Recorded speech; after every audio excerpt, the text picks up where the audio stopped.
Good morning. আমরা ইভানকে চুল কাটাতে নিয়ে যাচ্ছি আজকে। চুলটা বড় হয়ে গেছে ইভানের, তাই চুল কাটাতে নিয়ে যাচ্ছি। চলো। হ্যাঁ, কেঁদে দেখো চোখ ভাসিয়ে দিচ্ছে। কি করছো? এটা কি করছো? চলো মাথা আসলি নাও।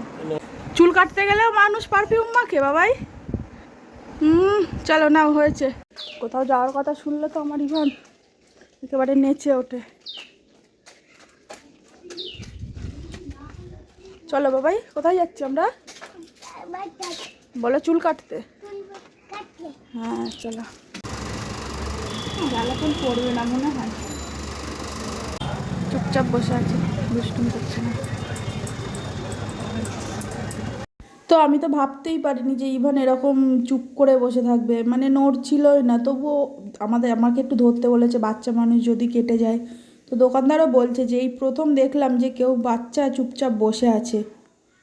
দেখো আমার ইভান সুন্দর করে শ্যাম্পু করে চান করে এসছে চুল কেটে।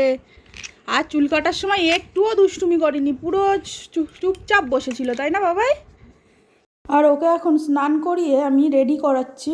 আর এই টিপ পরাতে গেলে করাতে গেলে যে কি জ্বালাতন লাগে দেখো, তার জন্য টিপটা ব্যাকাই পরিয়ে দিলাম। তো চলো তোমরা দেখতে থাকো ইভান আর সারাদিনে কি করে। আর ও না ক্যামেরা দেখলে একদম চুপ হয়ে যায়। চুলটা কেটে কেমন লাগছে ইভানকে কমেন্ট করে জানাবে। ও বাবা, বাবাই বলো কেমন লাগছে, বলো।